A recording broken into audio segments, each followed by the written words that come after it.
Jadi kalau zikir itu sudah kuat dalam diri kita, ya sudah menghadirkan esensi zikir dalam diri kita, yang dilihat semuanya itu semua anugerah Allah Subhanahu wa taala. Jadi saat dia gembira itu dia bersyukur, dan saat dia sedang mengalami duka dia bersabar. Semua sama sebagai ibadah. Semakin kenal, semakin dekat, semakin mudah. Kadang belum minta sudah diberi. Ada yang orang belum berucap, Allah sudah berikan. Sehingga ketika menghadapi masalah yang sama ringan, bukan gak punya masalah, akan dihadapi, diringankan oleh Allah. Masalah yang sama, ini sampai ribut, adu argumentasi. Orang ini cuma senyum selesai. Kenalkan kepada Allah, nanti biarkan janji yang disampaikan oleh lisan Rasulullah itu terjadi. Pengen level tertinggi itu butuh perjuangan. Latihan dulu, kan? Menguras fisik, energi, tenaga, biaya, hasilnya indah. Tapi ada jalan cepat untuk mendapatkan itu. Nih aksesnya bangun kepada Allah.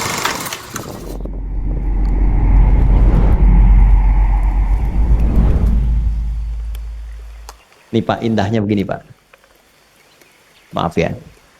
Lihat istri itu ingat Allah. Lihat anak ingat Allah. Ibu lihat suami ingat Allah. Kalau melihatnya begitu, maka substansi berumah tangga itu nikmat rasanya, dan tanggung jawab itu melekat pada diri kita untuk terjaga dalam kebaikan. Ya. Saya nitipkan handphone saya ke antum, dan antum tahu itu punya saya. Ya, dan Anda mencintai saya misalnya, ta'zim di situ. Mungkin nggak handphone itu ditempatkan di tempat yang tidak baik? Mungkin nggak Anda taruh di lantai begitu saja? Demi Allah saya katakan, mungkin Anda akan mencari tempat terbaik, disimpan di situ, dirapi-rapikan, dilap-lap, karena Anda merasa itu punya saya yang dititipkan pada Anda. Manusia saja bisa Anda perlakukan demikian. Bagaimana ketika Anda melihat anak itu amanah Allah, yang Anda sebagai orang tuanya akan ditanya di kemudian hari. Maka kalau mau bersikap yang gak enak itu, gak bisa Pak kita lakukan. Mau bentak tuh gak bisa. Mau marah tuh ditahan-tahan. Ya. Dan itu dijaga. Lihat istri sebagai amanah Allah itu beda caranya dengan hanya melihat kemanusiaannya saja. Istri melihat suami sebagai amanah Allah akan lain. Ya. Makanya akan selalu sempat dan optimal merawat istri sendiri dibandingkan lihat-lihat istri orang. Begitu sebaiknya. Ibu pun tidak harus berharap, kenapa ya suami saya nggak seperti Ustadz? Harapan yang sia-sia. Sudah ada turunan hikmahnya. Nah itu ada latihannya. Latihannya apa? Alladzina yadhkurunallah, zikir. Jadi kalau zikir itu sudah kuat dalam diri kita, ya sudah menghadirkan esensi zikir dalam diri kita, yang dilihat semuanya itu semua anugerah Allah Subhanahu wa taala. Jadi saat dia gembira itu dia bersyukur, dan saat dia sedang mengalami duka dia bersabar. Semua sama sebagai ibadah.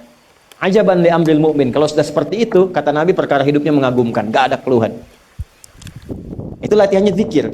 Nah, zikir ini di Quran diturunkan dalam bentuk yang pokok berupa amalan ritual. Karena itulah semua bentuk amalan ritual disebut dengan zikir.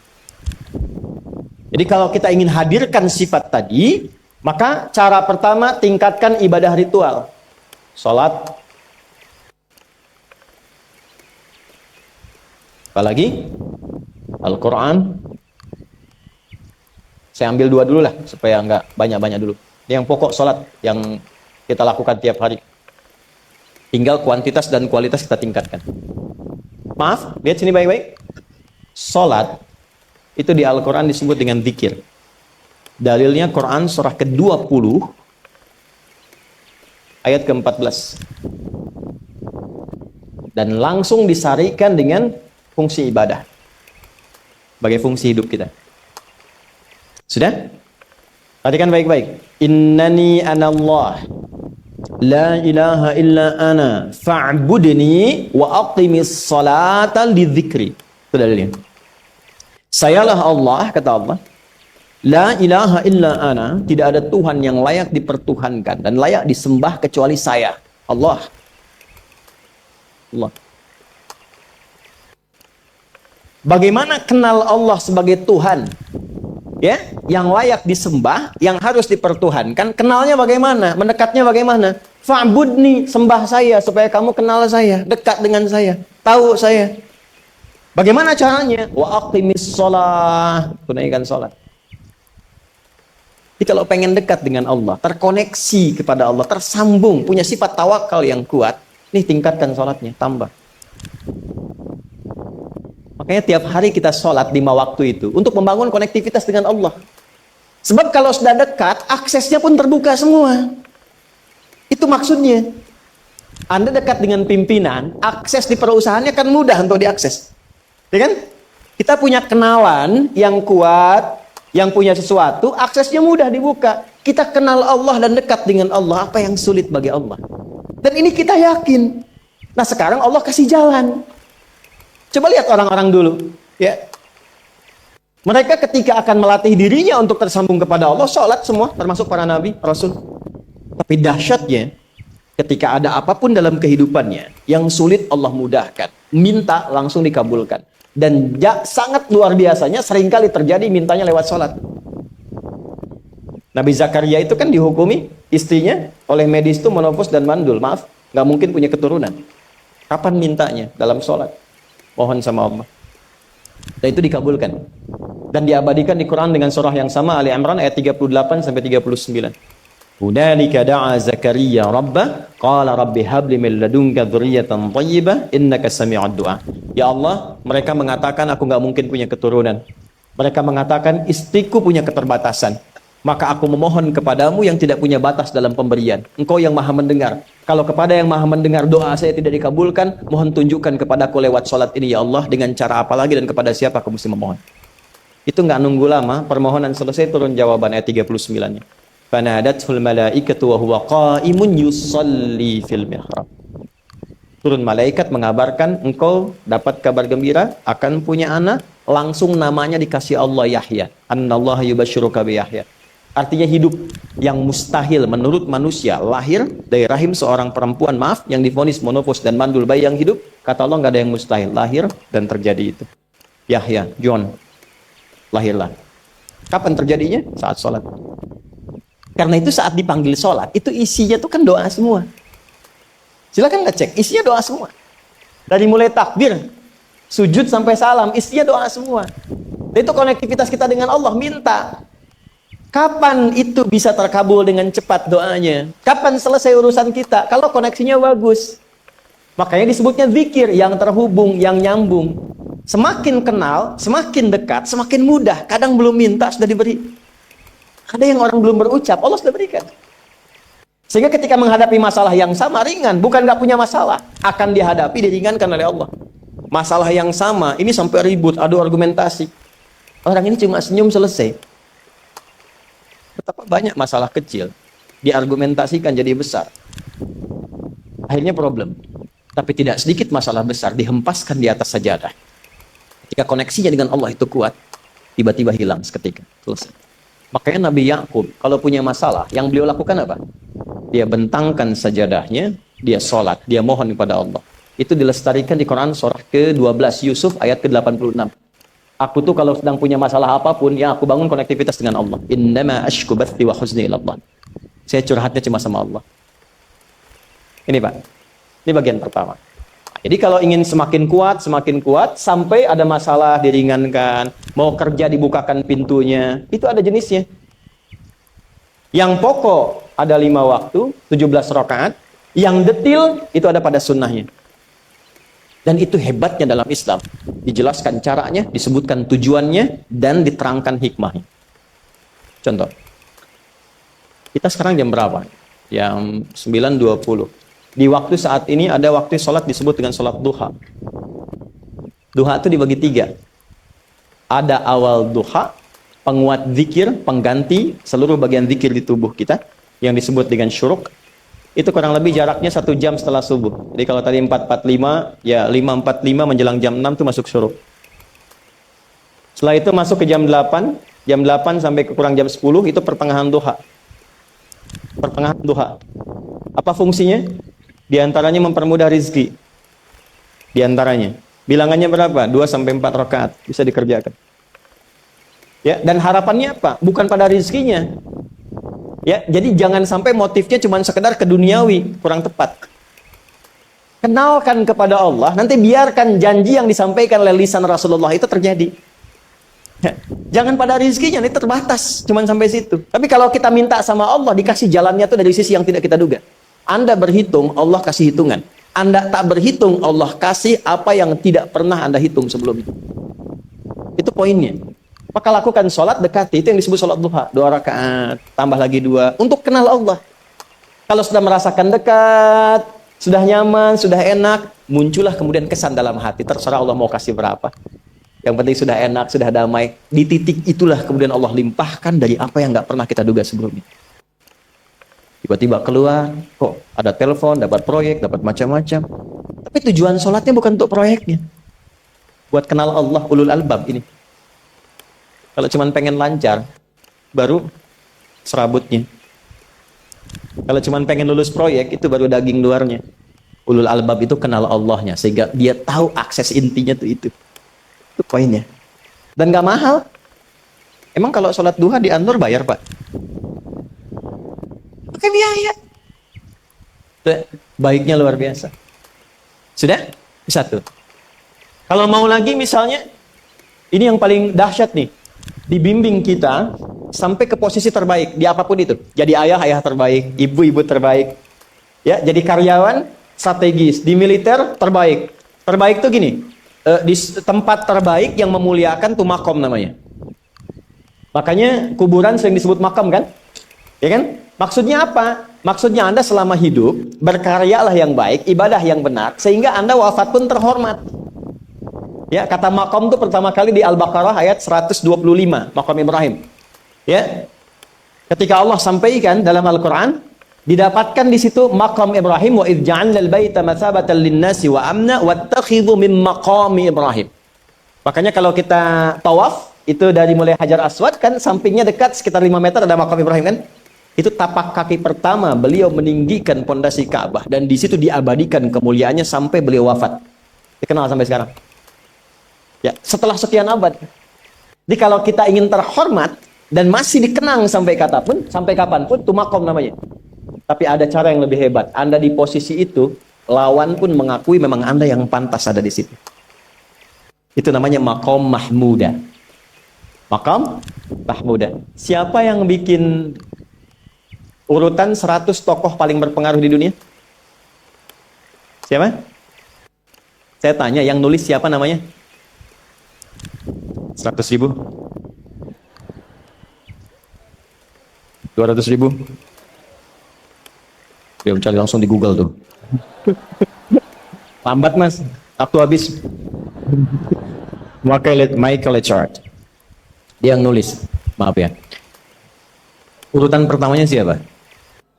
Muhammad SAW. Yang nulis itu muslim atau bukan? Kok bisa tergerak hatinya untuk menempatkan seorang nabi muslim di tempat pertama? Saya tanya begini, kenal Abu Jahal nggak? Ya Allah, makin siang nih nggak fokus nih. Saya kira cuma di Bengkali saja yang kenal Abu Jahal, sini kenal juga. Baik, Abu Jahal itu, apakah orang ini tidak kenal Nabi? Orang ini tahu, kalau saya sebut orang ini berarti kurang bagus ya.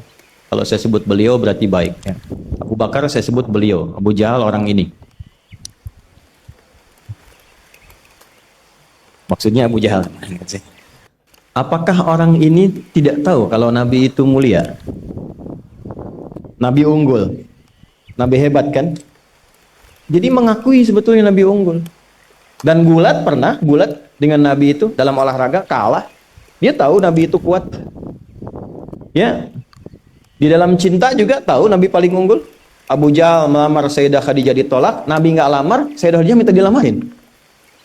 Ya. Dari sejak itulah dia nggak mau tahu semua yang dari Nabi, pokoknya semua harus jelek. Walaupun dia tahu itu baik. Nggak kenal, sampai nggak menanamkan pada dirinya nggak ingin kenal kebaikan Nabi. Nggak ingin kenal pada sesuatu, itu jahlun namanya. Jadi kalau ada mbahnya yang paling bodoh, yang nggak pengen tahu, itu Abu Jahal namanya. Maka sejak saat itu orang ini disebut dengan Abu Jahal. Tapi Abu Jahal pun itu meyakini kebenaran, kekuatan Nabi, cuman karena iri saja. Gitu. Tapi dia nggak bisa nolak. Menilai seseorang di tempat terbaik yang kita nggak bisa nolak dan mengakui memang dia orang yang terbaik, itu namanya makom mahmuda. Tahukah Anda, jalan untuk mencapai maqam mahmudah itu nggak akan mungkin kita dapatkan kecuali mendekati yang punya semua maqam, yaitu Allah Subhanahu wa taala. Dan jalannya lewat sholat. Itu lewat sholat. Tapi karena ini levelnya istimewa, tingkat tertinggi, ya prajurit pengen jadi komandan terhebat yang diakui, nggak ada orang nyoal. Di kepolisian pengen jadi pimpinan yang baik dan semua mengakui sehingga nggak ada yang nyoal. Di perusahaan pengen jadi pimpinan yang ideal, ya semua mengakui, nggak ada yang nolak. Itu maqam mahmudah. Jalannya apa? Ternyata nggak pakai uang, nggak pakai koneksi-koneksi yang tidak jelas. Koneksinya dibangun dengan Allah sehingga Allah melembutkan hati semua orang itu untuk menetapkan dia yang terbaik. Sholat. Karena levelnya tinggi, dinaikkan dari sekedar sholat fardu. Ditempatkan di waktu yang tidak biasa. Butuh pengorbanan, butuh perjuangan. Namanya tahajud. Turunlah Quran surah ke-17 ayat 79 sampai 81 itu. Quran surah ke-17 ayat 79 sampai 81. Itu poinnya. Wa minal laili fatahajjad bihi nafilatan laka asa ay yab'athaka rabbuka maqaman. Ini kan terjadi keanehan kan, ironinya. Anda pengen sukses, pengen tertinggi, Anda tahu Allah penentunya, Anda tahu Allah yang punya rizki, Allah punya kekuasaan, tapi Anda nggak mendekati Allah. Terus yang dipakai cara-cara salah, kenapa harus korupsi? Kenapa harus nyogok? Kalau SK-nya nggak Allah tetapkan, nggak akan turun juga. Dan sudah hukum, kalau ayah berbuat maksiat, itu anak istri pasti kena. Itu udah hukum. Makanya saya mohon ya para ayah itu kalau mencari nafkah, cari yang benar. Kasihan anak Anda yang di SD. Harus berhenti sekolah. Maaf, bukan anak Anda, maksudnya anak orang lah. Harus korupsi. Maka ketika ada tawaran sogokan yang nggak bagus, tuh yang dibayangkan tuh itu bukan cuma proyek jalan dapat uang banyak, tuh anak-anak tuh bahaya. Ke sekolah disebut anak koruptor, sedih. Istri nggak sanggup keluar belanja.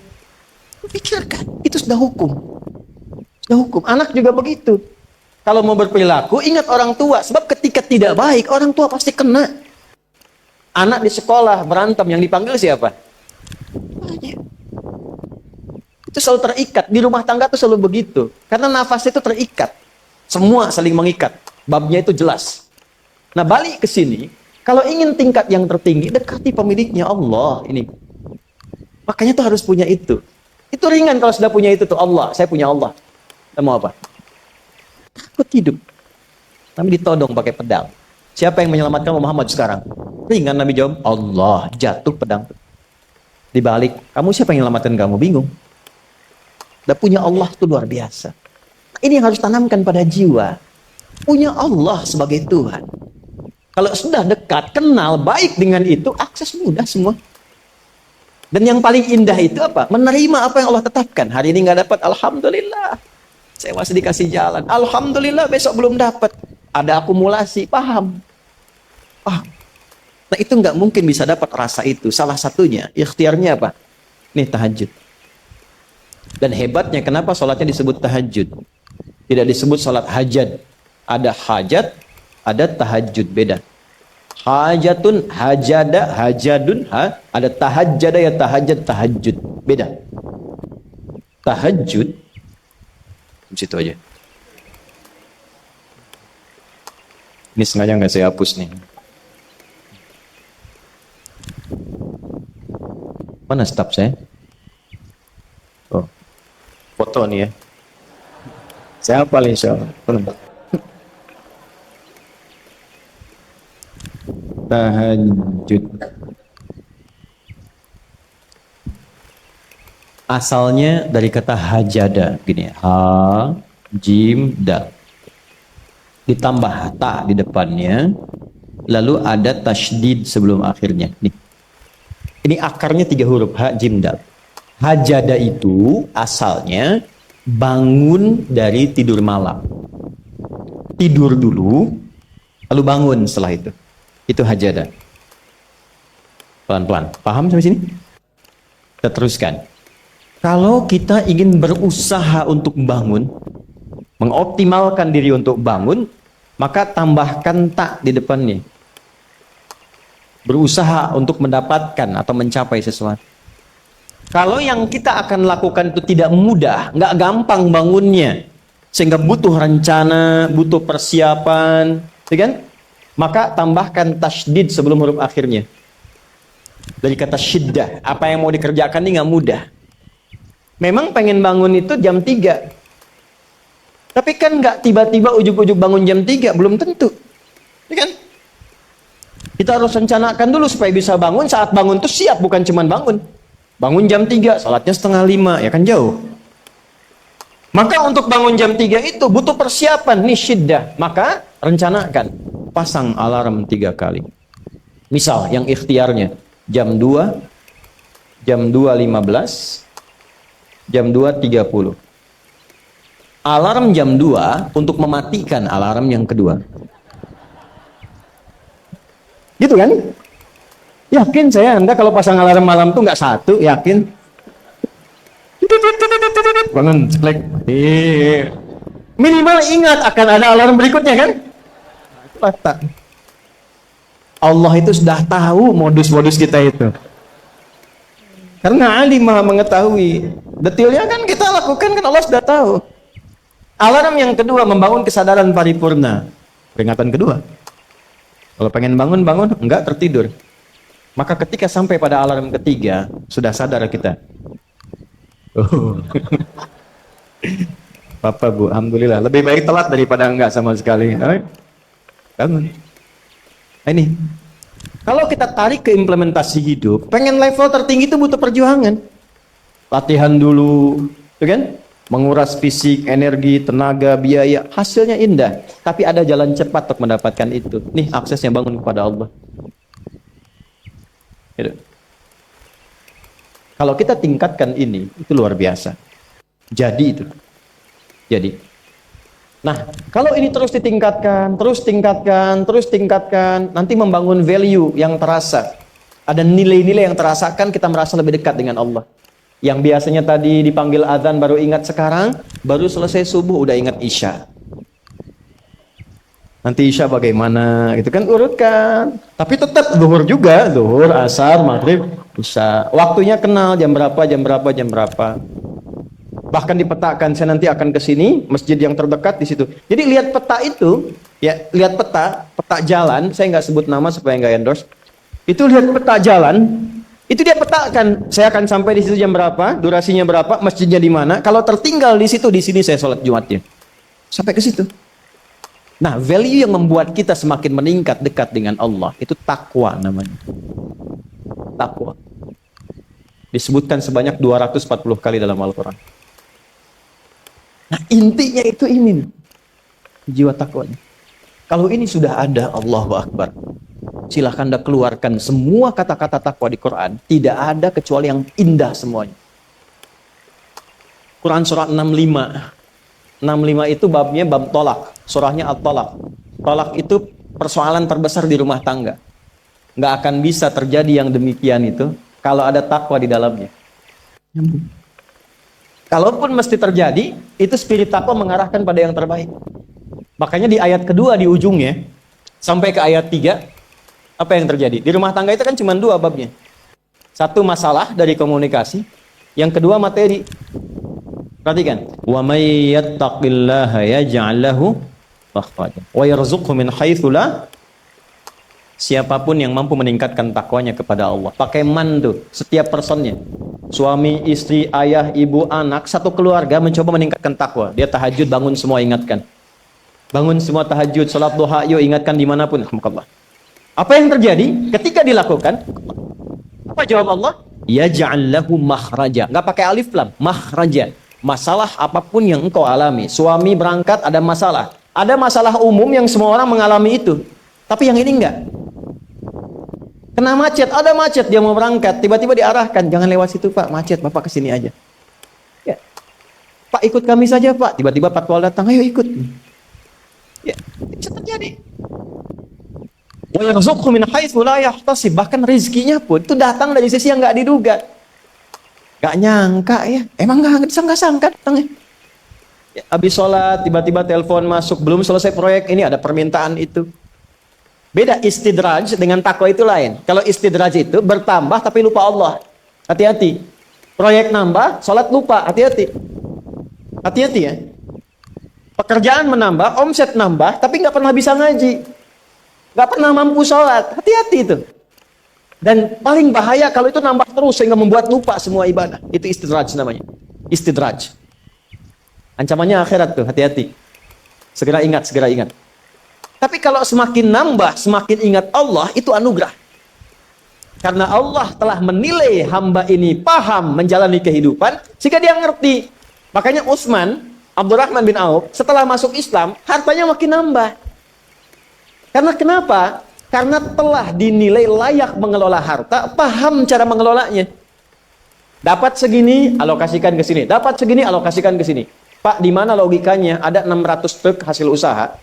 Bapak punya 600 perusahaan. Satu perusahaannya itu bergerak di bidang misalnya logam mulia. Ya, ada emas, ada berlian, ada macam-macam dan sebagainya. Satu kali, Anda berhasil mendapatkan kurang lebih 600 truk logam mulia di dalamnya. Mau datang kemudian ke tempat Anda di jalan. Tiba apa yang terjadi? Ada komen tetangga kepada Anda. Misal, komennya nggak langsung, cuma ke teman tetangga Anda dengar. Waduh, Pak Asep hisabnya luar biasa kayaknya ya. Hisabnya, bukan berliannya. Hisabnya luar biasa, terus nyampe di telinga Anda. Kira-kira ketika mendengar itu respon Anda apa? 100.000? Bingung kan? Bingung. Lihat Abdurrahman bin Auf, jazakallahu khair. Datang 600 kafilah pakai unta. Isinya semua emas, berlian, perak, macam-macam. Heboh Madinah, bum bum bum bum bum bum bum. Tiba-tiba Sayyidah Aisyah komen radhiyallahu taala anha. Beliau kan yang terdekat dengan Nabi, satu istri Nabi SAW. Jadi kalau sudah ring satu Nabi, ada yang komen, kita tuh cuman 3 sikapnya. Like, share, and subscribe. Gak usah ikut komen lagi. Sukai, share, subscribe. Ikuti jalannya. Apa komennya? Secara singkat, kama qalat. Aku pernah mendengar Nabi SAW mengatakan, Abdurrahman bin Auf itu agak lambat hisabnya. Ya, selambat-lambatnya cepat juga dibanding kita kan? Ya? Maksudnya apa? Ingin menggambarkan betapa banyak kekayaannya. Scan, checklist, semua. Ketika mendengar komen itu, apa kata Abdurrahman bin Auf? Saya jadikan semua yang baru datang itu saya sedekahkan semua untuk orang Madinah. Supaya mempercepat hisabnya itu. Saya sedekahkan semua. Bisa nggak begitu?